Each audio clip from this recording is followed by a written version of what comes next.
Good morning, good afternoon, and good evening. This is Lunch Muscut and welcome back again here on our channel. So mga nilalang for today's videos to part 16 of Hardinero.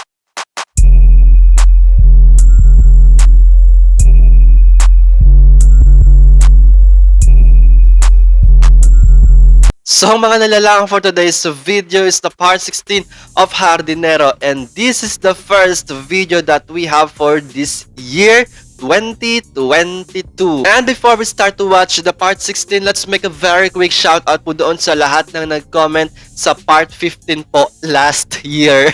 So let's start with Miss Bahrain, Danilo Macapagal, Dong John, Val Luces, Fire Dragon, Cesar Fernandez, Javelin Buenafe, Danilo Hugarap, Nerissa San Diego Lezano, Jun Brigola, Felipe Matugas Jr., Avelino Malikid, Sunny Gonzalez, Edwin Oseo, Jock Fajardo, Johnny Lagartera, Victor Abalos, Bimbi San Luis, Orlando Tuazon, Randy Monserrat, Ruel Mariano, Ernesto C., Maria Cristina de los Santos, Antonio Jr. Alayon, Carlito M. Monson, Redel Gordavilla, Rani Flores, Estrella Yambao at kay Mr. Teb Gonzales. Maraming salamat po sa lahat ng supporters sa channel na to out there. May ilan po sa subscribers, viewers natin yung nag-add sa akin sa Facebook. Much better po kung i-follow nyo na lang po ako sa Instagram. You can talk me there. Wag na lang po siguro sa Facebook. Kasi yung Facebook ko anytime pwede siyang mawala. At least yung Instagram ko is already connected to my Gmail account. So kung hindi ka pa nakakapag-follow sa Instagram ko, just type at Lynch Muscut Official. Lalabas na po yan. At pasensya na rin po kung late upload tayo ngayon dahil sa pagpasok talaga ng taon, hindi ko alam kung bakit marami talaga yung nagkaroon ng sakit tsaka trangkaso at isa po ako roon. Kahapon lang po ako gumaling. Simula po nung January 1, ngayon pa lang po ako nakaligo. Kung hindi mo pa napapanood yung ilang videos natin na may kinalaman sa Hardinero, may lalabas po na cards dyan sa upper right side po ng screen ninyo. Just click that at dadalhin po kayo sa playlist natin kung saan araw nakakompile lahat ng mga videos natin na may kinalaman sa Hardinero. Don't forget to click the subscribe button and turn on the notification bell para naman always updated ka sa mga nangyayari sa channel na ito. Samahan mo na rin ang pag-hit ng like button pati na rin yung share button. And now, let's start to watch the part 16 of Hardinero. Huwag ka mag-i-skip ng ads!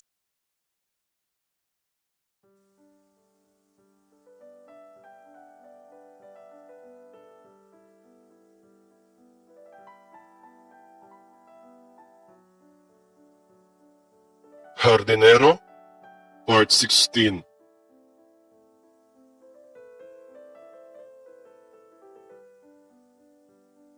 Carson's POV. Sino nga pala yung kaibigan mong lalaki kanina? Tanong nito sa akin sa maayos na paraan. Yun ba sir? Si Adrian po. Magalang ko pa ring sagot. Saan mo nakilala? Tanong ulit nito sa akin. Dito ko na ho nakilala yon. Siya ho ang tumulong sa akin nang mapadpad ako rito. Sagot ko sa kanya.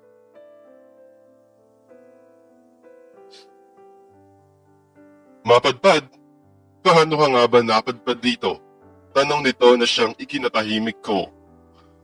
Halos 1 minuto din akong nakatahimik sa mga oras na yon at saka ako muling nagsalita.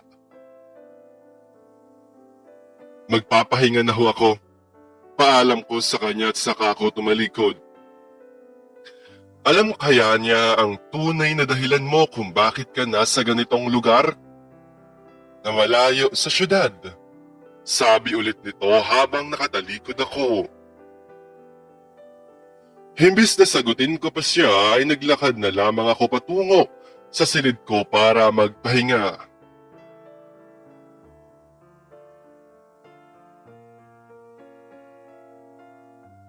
Makalipas ang 1 pang linggo, napapadalas ang pag-uutos sa akin ni Mr. Adamson na karaniwan ay kay Nanay Esmeralda niya iniuutos.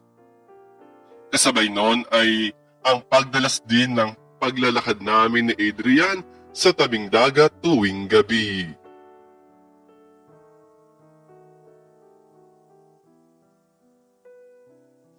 Isang gabi, pag-uwi ko, matapos naming makapaglakad-lakad ni Adrian sa tabing dagat. Katulad ng madalas mangyari. Sa tuwing papasok ako sa gate, ay madadatnan ko si Mr. Timothy Lewis Adamson sa harapan ng front door. Mukhang napapadalas yata ang paglabas-labas nyo ni Adrian na yun ah. Pansin nito sa akin ng gabing yon.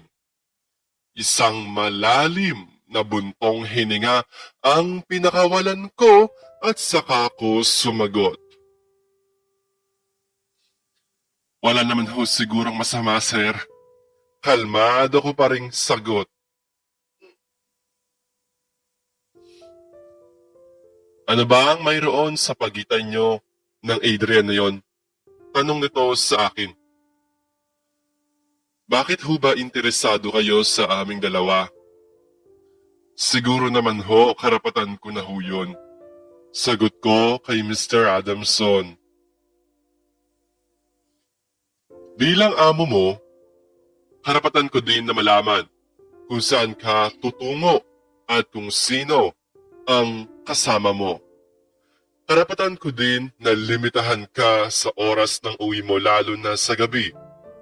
Sagot nito sa akin na siyang ipinagtaka ko.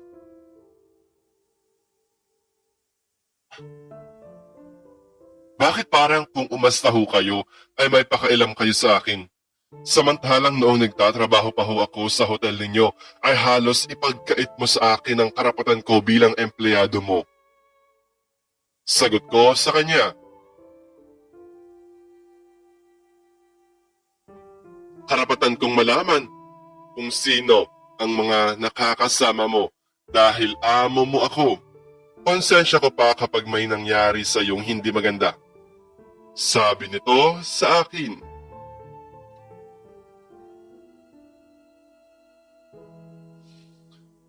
Kaya ko ho ang sarili ko. Sabi ko sa kanya. Kaya? Kaya pala nagtatago ka sa ganitong lugar. Bakit hindi mo harapin ang buhay mo sa Maynila kung talagang kaya mo ang sarili mo? Naiiling nitong sabi sa akin na siyang ikinatahimik ko.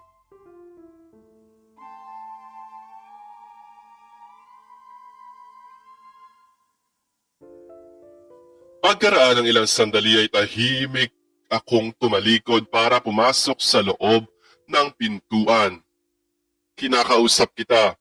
Wag na wag mo akong tatalikuran kapag kinakausap kita. Sabi nito sa akin. Pero hindi ko na lamang yon pinansin pa at tuloy-tuloy pa rin ako sa pagpihit ng doorknob.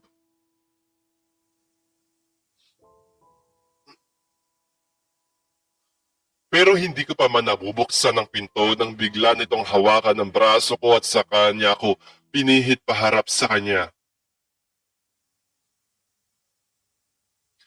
Pagharap na pagharap ko ay malapit na malapit ang mukha namin sa isa't isa. Dahilan para hindi ako maging komportable sa kasalukuyang ayos namin.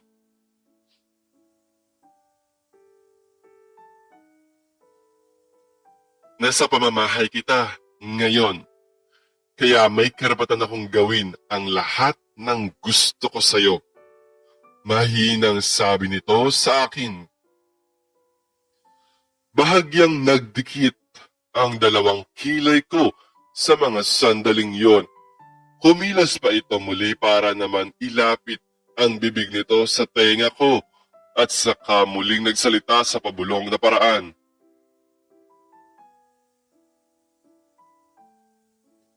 Mag-iingat ka, Carson. I can do whatever I want to do. Especially those things I never met before. Sabi nito sa akin. Matapos nitong magsalita ay naramdaman ko naman na dumikit na ang buong katawan nito sa akin. Nakaramdam ako ng pagkailang sa mga sandaling yun, dahilan para maitulak ko siya. Ano bang ginagawa mo? Tanong ko sa kanya habang nakasimangot ako.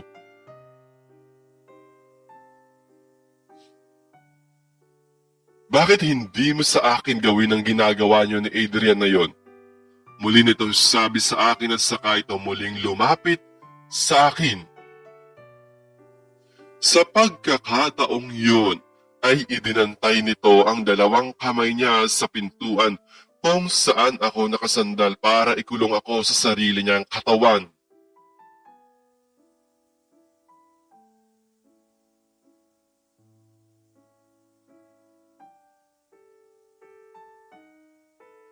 Ano bang pinagsasabi mo?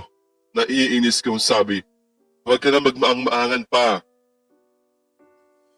Kaya ko namang gawin ang ginagawa sa iyo ni Adrian. Baka nga mas magaling pa ako sa kanya. Sabi nito sa akin.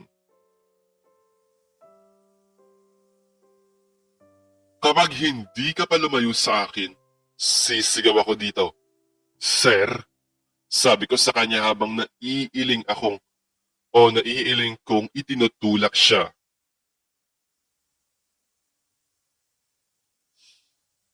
Eh di sumigaw ka. Sa tingin mo ba ay maririnig ka nila?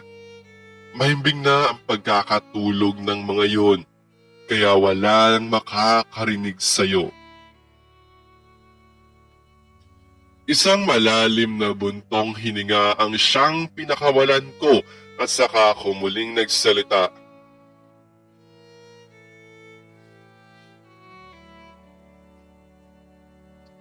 Ikakasal ka na, kaya kung pwede lang, matuto sana kayong rumespeto. Sabi ko na siyang ikinatahimik nito. Pagkaraan ng ilan pang sandali, nang mapansin kong parang tila ay wala ito sa sariling nakatingin sa akin, ay agad kong itinulak ang pintuan para mabuksan.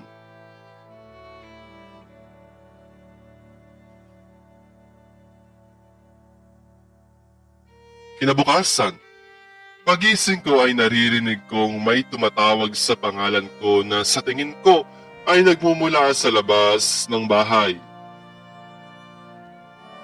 Kaya naman, dali-dali akong bumangon para nga magtungo roon.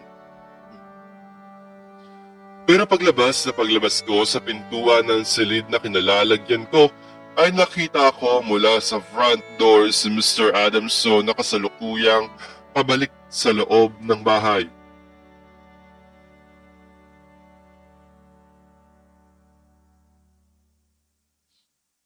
Nakasuot ito ng pajama at isang kulay puting damit. At oo, aaminin kong mas lalong lumakas ang dating nito para sa akin. Sino ho yun, sir? Nang uusisa akong tanong sa kanya.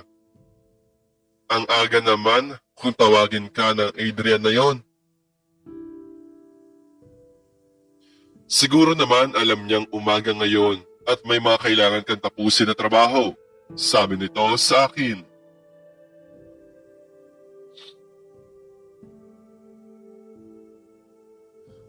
Ano hong sabi? Muli kong tanong sa kanya. Hinahanap ka, and as your boss, sinabi ko ang dapat kong sabihin. Muli nitong sabi sa akin. Kumunot naman ang noo ko. Ano hong sinabi niyo sa kanya? Tanong ko ulit. Simple lang. Ang sabi ko, may tamang oras para dalawin ang empleyado ko at hindi ito yon. Sagot nito sa akin.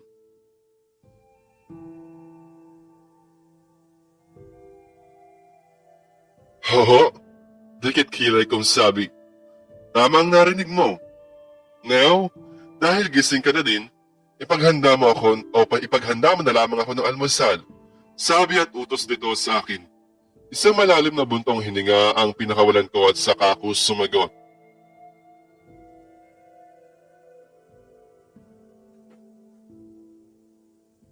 Hindi ho ako katulong sa pamamahay mo na ito, sir.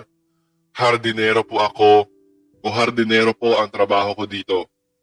Pagdidilig, pagme-maintain at pag-aalaga lang ng mga halaman. Yun ho ang description ng trabaho ko. Sagot ko sa kanya.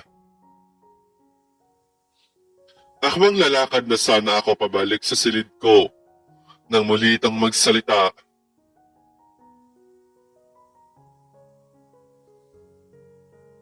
Maagang umalis si Nanay Esmeralda kasama magkasama sila ni Isabel. Sabi nito sa akin. So, siguro naman ho makapaghihintay kayo hanggang sa makabalik sila, di ba? Katulad ho ng sinabi ko, hindi ho sakop ng trabaho ko ang pagsilbihan kayo. Sabi ko na agad nitong pinutol.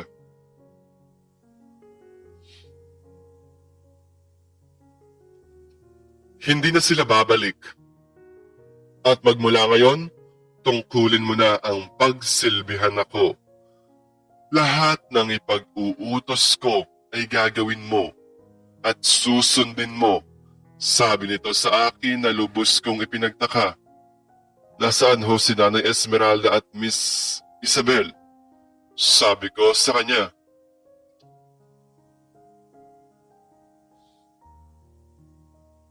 Kung nasaan man sila ngayon, wala ka na doon. Ang intindihin mo ngayon ay ang trabaho mo. At katulad ng sinabi ko, magmula ngayon ay trabaho mo na ang pagsilbihan ako. Sagot nito sa akin. Napakunot naman ang noo ko. Ay wala na akong nagawa pa kundi ang sumunod na lamang sa mga utos nito.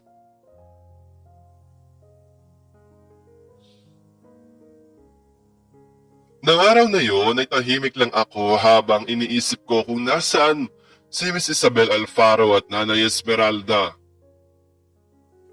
Sa totoo lang ay minsan nang nabanggit sa akin ni Nanay Esmeralda ang patungkol sa gagawin nitong pagre-resign. Pero ang lubos kong ipinagtataka ay kung bakit ang nobya ni Mr. Adamson na si Miss Isabel ay wala at hindi ko man lang nakita ng araw na yon. At isa pa, kung talagang tama man ang hinala kong nag-resign na si Nanay Esmeralda, bakit hindi man lang ito nagpaalam sa akin?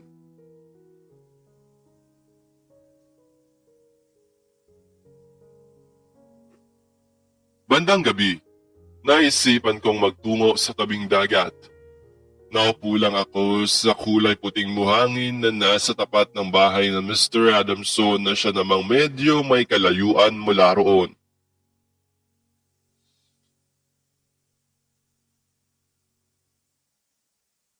Nakaharap ako noon sa dagat habang nag-iisip ako kung nasaan ba talaga sina Nanay Esmeralda at Miss Isabel. Nasa ganoon akong ayos nang bigla ko na lamang marinig ang boses ng Mr. Adamson. Narito ka lang pala. Kanina pa tayo nahanap. Sabi nito sa akin. Hindi naman ako kumibo o kumilos man lang. Nanatili akong nakatingin mula sa kawalan ng malaking bahagi ng karagatan.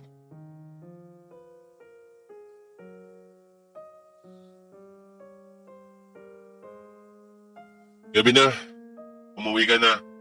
Muli nitong sabi sa akin. Pero nanatili pa rin akong tahimik sa mga sandaling yon. Maya-maya pa ay naaupo naman ito sa tabi ko sa kanya sinundan ng tingin ang tinitingnan ko.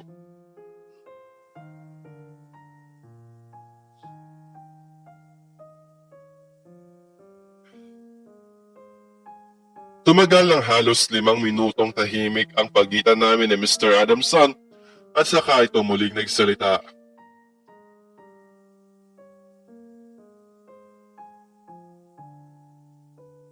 Nag-resign na si Nanay Esmeralda kaninang madaling araw at bumiyahe siya kasama si Isabel. Bumalik sa Maynila si Isabel dahil hindi na matutuloy ang pinaplano naming kasal. Paunang sabi nito na siyang kinagulat ko.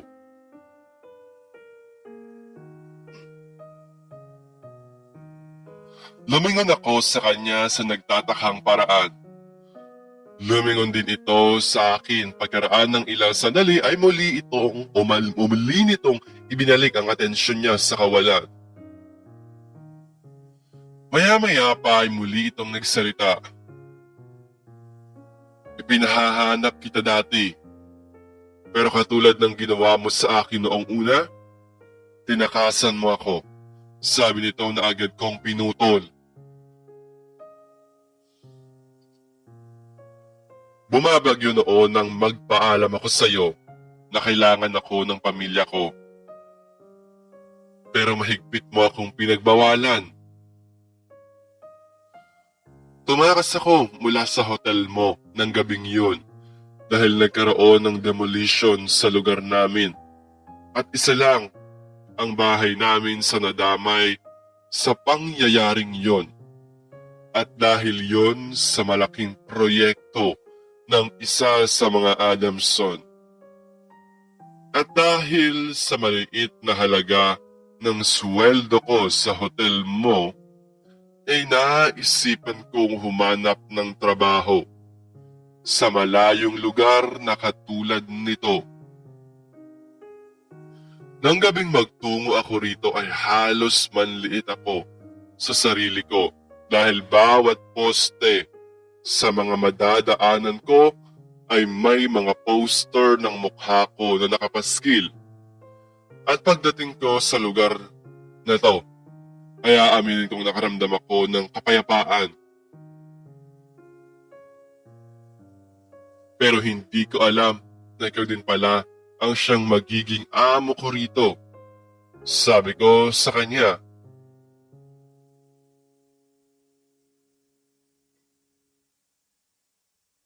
Nang umalis ka sa hotel ay agad kitang hinanap dahil nang makita ko sa papers mo ang tungkol sa home address mo ay doon ko nalaman na nadamay pala ang bahay nyo sa ginawang demolition.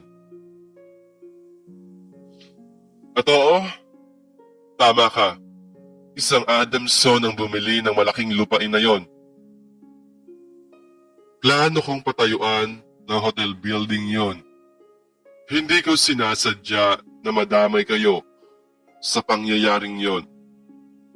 Kaya nga hinanap kita agad noon. Pero hindi kita nakita. Kaya nagdesisyon akong magpaskil na mga larawan mo sa publiko. Mula doon ay pinagsisihan ko ang ginawa kong pagtrato sa iyo. Sagot nito sa akin at saka muling tumahimik ang pagitan namin.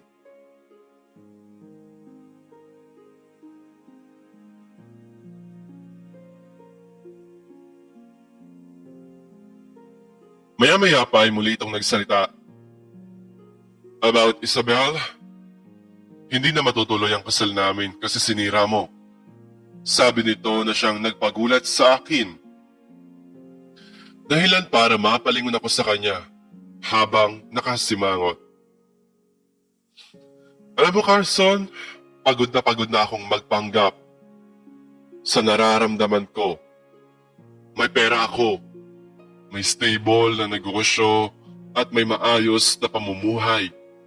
Pero lahat ng yon ay walang halaga kung mananatili akong malungkot dahil sa pagpapanggap ko. Aaminin kong nagustuhan kita noong unang beses pa lang kitang makita at sa loob ng isang buwan na pagtatrabaho mo sa hotel ay natutuhan ko kung paano ka mahalin. Gusto ko araw-araw kitang nakikita pero nang umalis ka muli ay ipinahanap nga kita pero hindi kita nakita. Tinoon ko ang lahat ng oras ko noon sa trabaho.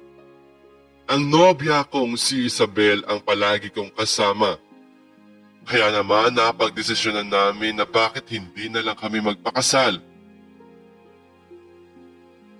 Kaya naman nang umuwi kami rito para isagawa ang kasal na yon. Pero nang gabing makita kita sa kusina kasama si Nanay Esmeralda, ay bigla na lang naglaho ang mga plano kong kasama si Isabel. Sinabi ko sa sarili kong ito na ang tamang panahon para harapin ko ang tunay kong nararamdaman. Kaya naman agad kong kinausap si Isabel para palayain ang isa't isa. Nang umalis kaninang madaling araw si Isabel at si Nanay Esmeralda,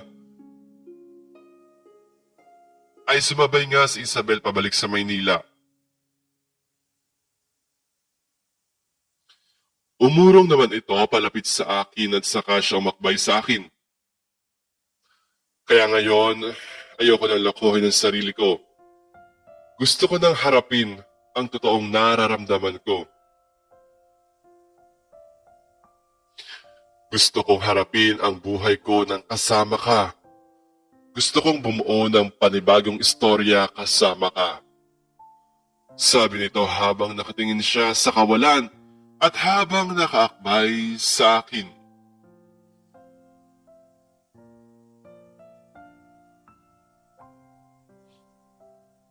Hindi naman ako nakasagot sa lahat ng narinig ko mula sa kanya. Oo, aminado akong may pagtingin ako kay Timothy. Pero hindi ko alam na maging siya ay aamin sa akin. Halo-halo ang nararamdaman ko ng mga oras na yon. Maya-maya pa ay muli itong nagsalita. Kaya lang hindi ko naman gustong sirain ang relasyon niyo ni Adrian. Sabi nito sa malungkot na tono ng pananalita.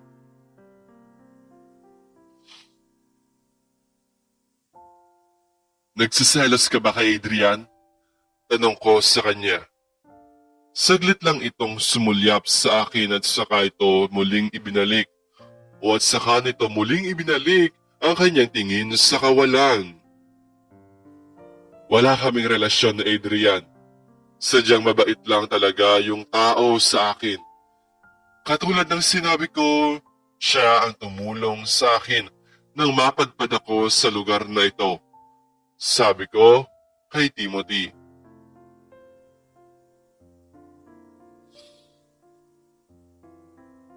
Bakit halos tuwing gabi magkasama kayo?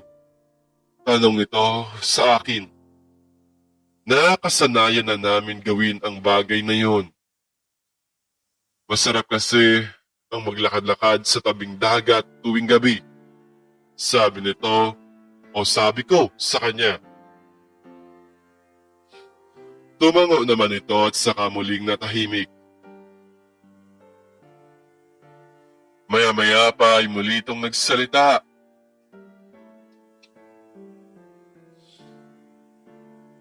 Tara, tanong nito sa akin na siyang nagpakunot sa noo ko dahil sa pagtataka. Ha? Saan? Tanong ko sa kanya. Tara na, sabi nito at saka tumayo sabay hila sa akin patayo mula sa kinauupuan ko. Diba sabi mo masarap maglakad-lakad sa tabing dagat tuwing gabi? Tara, samahan mo akong maglakad. Sabi nito sa akin. Mula nga doon ay naglakad kami pero sa kabilang panig naman ang tinungo namin ni Timothy. Sa paglalakad namin ay marami kaming napag-usapan ni Timothy. Maraming bagay ang siyang nilinaw namin sa isa't isa.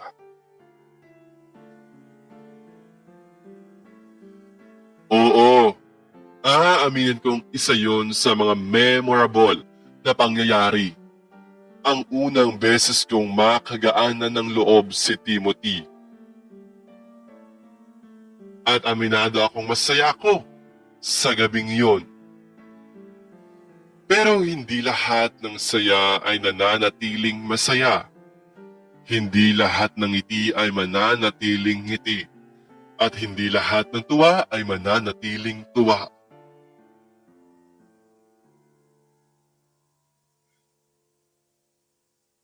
Habang masaya kaming naglalakad ni Timothy sa tabing dagat, ay naramdaman o nakaramdam ako ng muling pananakit ng ulo ko.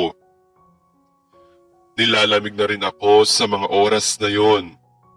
Dagdagan pa ng malamig na simoy ng hangin. Iba ang pakiramdam ko noon, hindi katulad ng mga nararamdaman ko dati. Hanggang sa tuluyang magdilim ang paningin ko.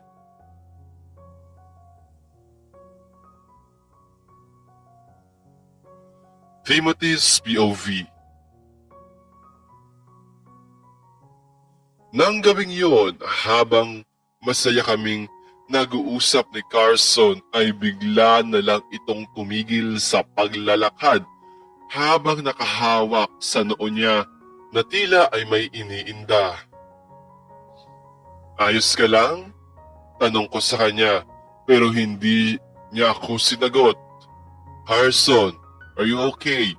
Muli kong tanong sa kanya pero hindi pa rin ako nakuha nitong sagutin.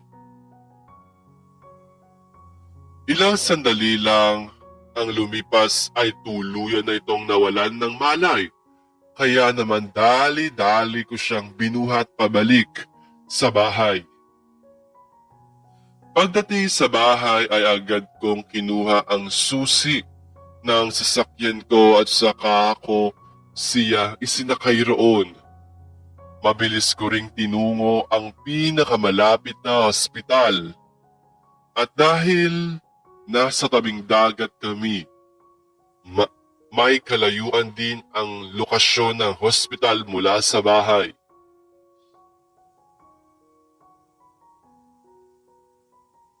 Pag-aalala at takot ang siyang nararamdaman ko sa mga sandaling yon. Carson, gumising ka. Paulit-ulit kong sigaw at tawag sa pangalan niya habang nagmamaneho ako. Pagdating ko sa ospital ay dali-daling inilagay si Carson sa emergency room. Makalipas ang 3 pang oras ay tuluyan ng na-admit si Carson. Sa labas ng private room na kinalalagyan ni Carson ay hindi ako mapakali. Hindi ko alam kung ano ang dapat kong gawin. Balisa akong nagpalakad-lakad sa harap ng pintuan ng silid nito. Maya-maya pa ay lumabas ang doktor mula sa loob ng silid na yon. May malay na ho ang pasyente. Pwede na ho kayong pumasok. Pagbibigay balita sa akin ito. Ano ho bang nangyari sa kanya, Dok? Tanong ko sa doktor na humahawak kay Carson. Hindi pa ako makapagbibigay ng statement dahil hindi pa lumalabas ang result ng ilang laboratory test na isinasigawan namin. At least stable na ang pasyente sa mga oras na ito. Babalikan ko na lang ho siya later for monitoring. Sabi nito sa akin.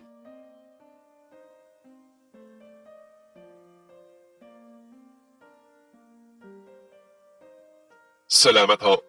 Sabi ko sa kanya. Maiwan ko muna kayo, sabi ng doktor na ito at saka lumakad palayo mula sa kinalalagyan ko. Agad naman akong pumasok sa loob ng silid na kinalalagyan ni Carson.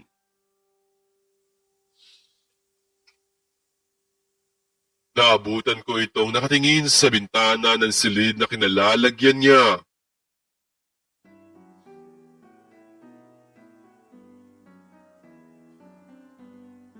Carson, tawag ko sa kanya at saka lamang ito lumingon sa kinalalagyan ko. Lumakad naman ako palapit sa kanya. Nakuha pa nitong ngumiti sa akin.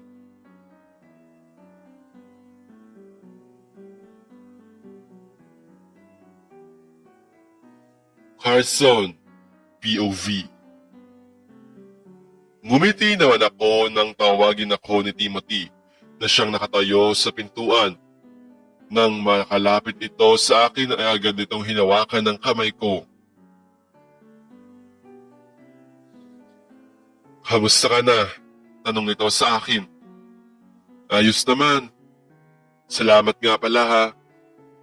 Kung hindi mo ako naitakbo dito, baka wala na ako. Sabi ko sa kanya.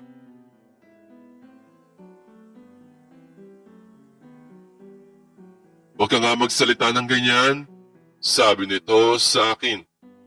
Pero salamat talaga, sabi ko sa kanya. Walang anuman. Ano bang nangyayari sa'yo? I mean, may alam ka na ba sa nangyayari sa'yo? Tanong ito sa akin. Wala pa, pero madalas ako nakakaramdam ng pananakit ng ulo at panlalamig ng katawan. Sabi ko sa kanya.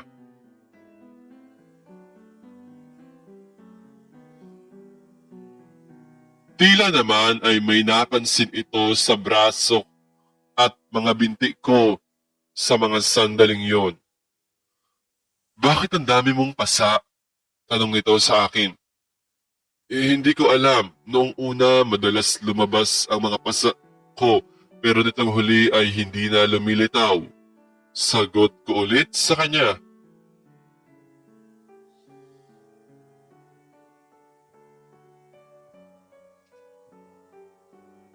Nagpa-check up ka na ba dati or any medical history? Tanong ulit nito sa akin. Umiling naman ako sa tanong nito para sabihing hindi pa. Bumuntong hininga naman ito sa mga sandaling yon. Bakit hindi ka agad nagpatingin dati kung matagal mo na palang nararamdaman ang ganito? Tanong sa akin ni Timothy.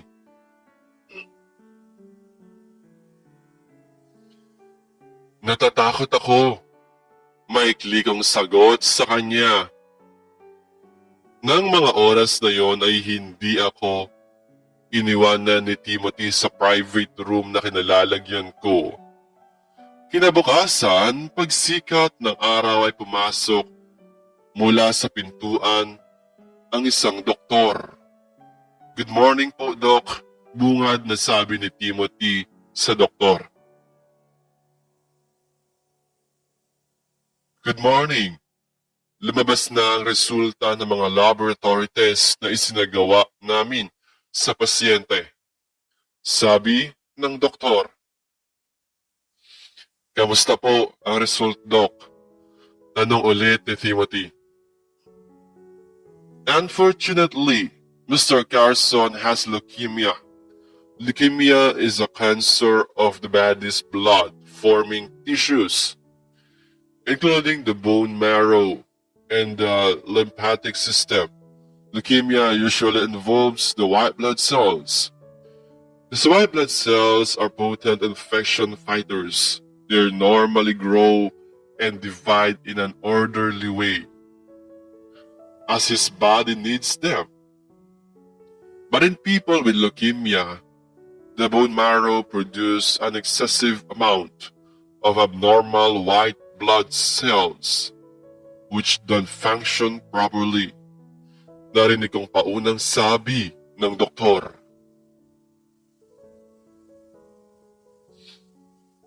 Marami pang napag-usapan si Timothy at ang doktor na humahawak sa akin.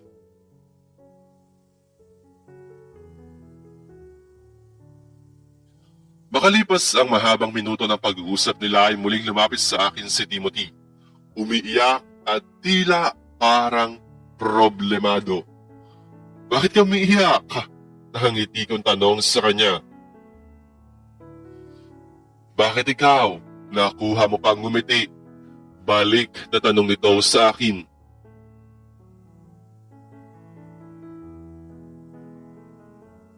Kung iiyak ba ako, makakatulong ba sa akin yon? E di enjoy ko na lang ang oras na mayroon ako. Sagot ko kay Timothy. Huwag ka nga magsalita ng ganyan. Hindi pa naman tayo sigurado kung talagang leukemia ang sakit mo. Magtutungo tayo sa Maynila sa mas lalong madaling panahon. Kailangan natin magpa-second opinion. Sabi nito sa may hawak sa kamay ko.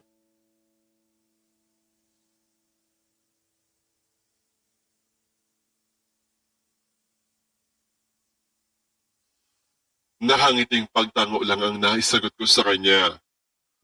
Makalipas ang isang linggo ay tuluyan kaming bumiyahe pabalik sa Maynila.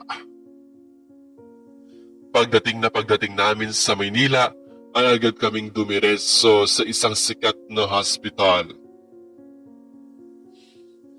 Mula sa hospital na yon ay muli akong kinuhaan ng mga laboratory test para sa gagawing second opinion.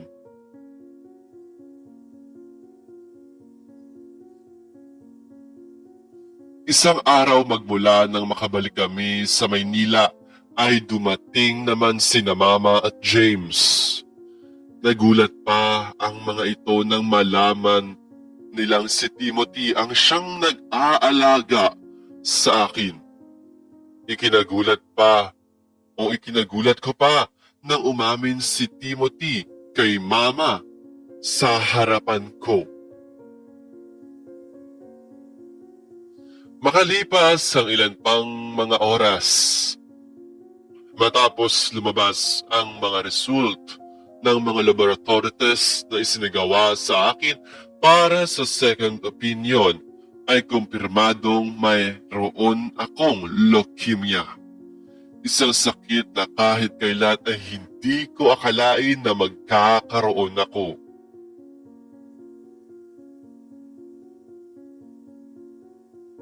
Makalipas ang isa pang linggo, kinausap ni Timothy si Mama.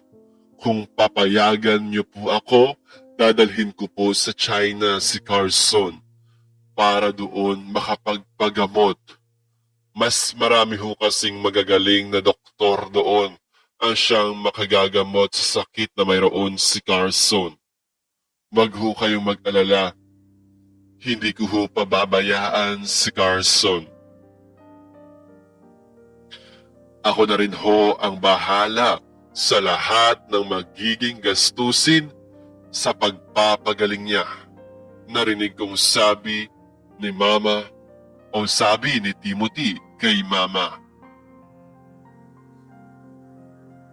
Ayos lang ba sa'yo? I mean, hindi ba nakakahiya?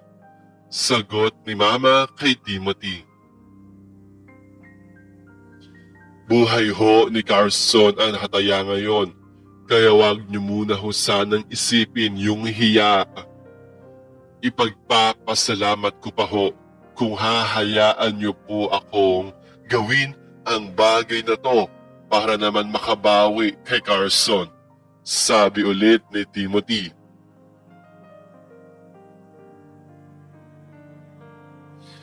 Matapos sa seryosong pag-uusap ni Mama at Timothy ay wala na din nagawa si Mama kundi ang pumayag sa kagustuhan ni Timothy. Makalipas ang ilang araw na pag-aasikaso ng mga mahalagang papeles na kinakailangan o kakailanganin namin, ay tuluyan kaming lumipad ni Timothy patungo sa bansang China upang doon ipagpatuloy ang pagpapagaling ko.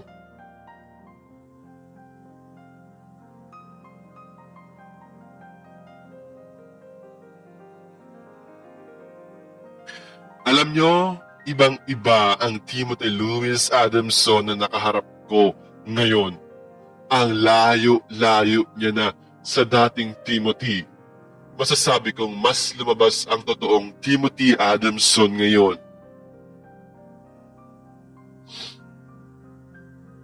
Sa ngayon ay 3 taon na ang lumipas magmula nang makabalik kami ni Timothy mula sa China. Oo, nasa Pilipinas na kami ulit ngayon. And take note, naaalala niyo ba ang sinabi sa akin dati ni Nicolo na mayroong sariling unit si Timothy sa hotel building nito? Ang sabi pa sa akin ni Nicolo noon ay doon daw balak ni Timothy na manirahan kasama ang taong gusto niya makasama habang buhay. At ngayon ay kasalukuyan kaming naninirahan ni Timothy sa unit na yon.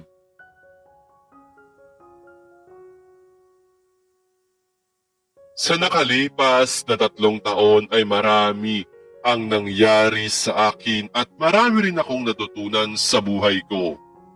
Marami rin ang nagbago sa buhay ng mga taong nasa paligid ko. Katulad na lamang ni Mama at ng pamangkin kong si James. Tapos na sa pag-aaral si James at kasalukuyan na siyang nagtatrabaho ngayon. Nagagawa na rin niyang bisitahin ang mga kamag-anak niya sa side ng mga Beatriz. Sa lumipas na panahon ay natutunan na rin ng mga Beatriz kung paano ang maging isang mabuting tao.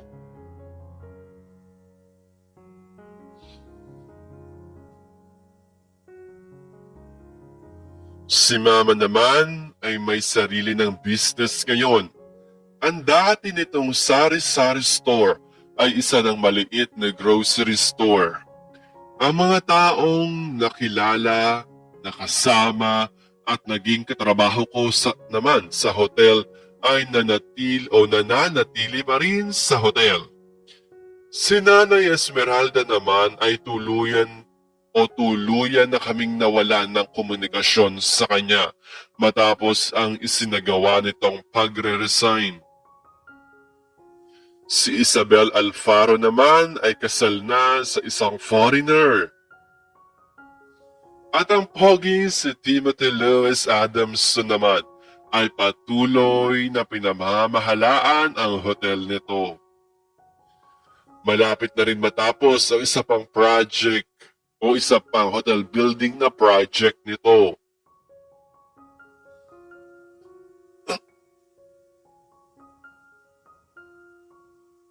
At ako, ito, patuloy na nagpapagaling sa karamdamang mayroon ako. Katulad ng sabi nila, ang cancer daw ay isang traidor na sakit. Akala mo okay ka na pero bigla na lang babalik.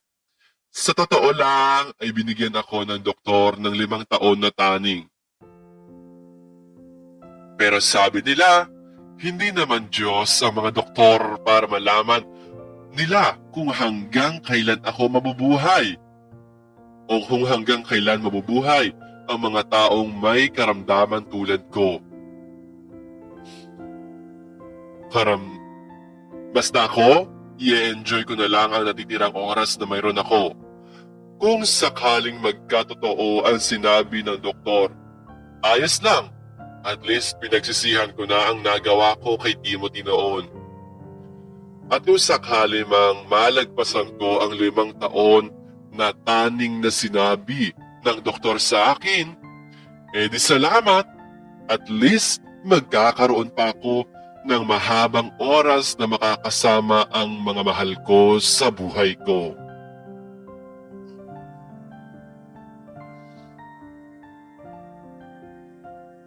Kung sakali mang dumating ang oras na mawala na ako, sana gamitin mo ang kwento ko para ipaglaban ang sarili mo sa hamon ng buhay. Nawa ay pagmula ng panibagong pag-asa ang buhay at ang kwento ng buhay ko.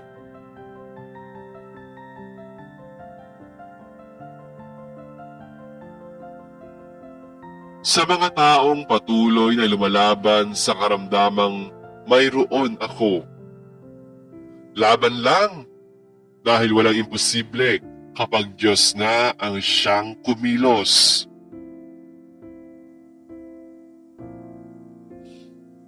Minsan nga gusto kong isipin na karma ang nararanasan ko ngayon. Kaya ikaw, hanggat may pagkakataon at hanggat may pagpipilian ka na gawin ang tama, gawin mo. At kung sakaling nagkamali ka ng desisyon at nakagawa ka ng pagkakamali, itama mo hanggat may oras ka pa. Dahil hindi lahat ng oras ay kaya nating itama ang mga pagkakamaling nagawa natin.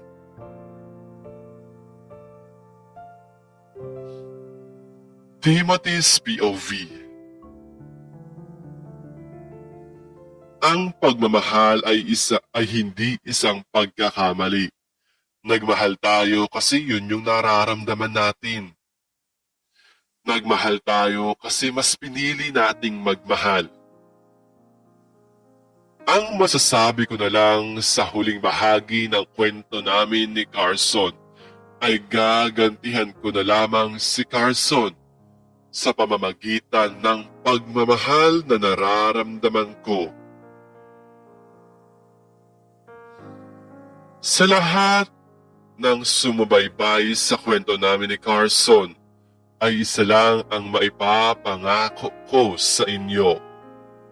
At yun ay ang mahalin at alagaan si Carson sa abot ng aking makakaya. Isang bagay na alam kong kaya kong gawin.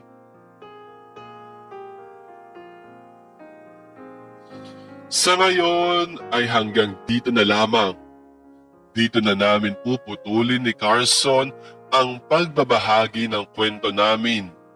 Sana ay kapulutan ng aral at matibay na pananalig ang kwentong ito.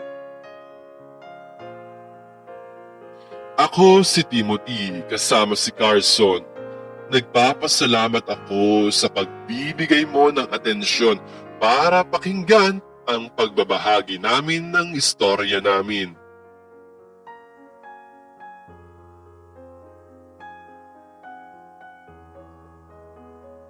Ang buhay ay puno ng malulungkot na karanasan. Kaya kapag nakakita ka ng maliit na pag-asa, gamitin mo yon para piliin ang maging masaya. Hardinero, wakas.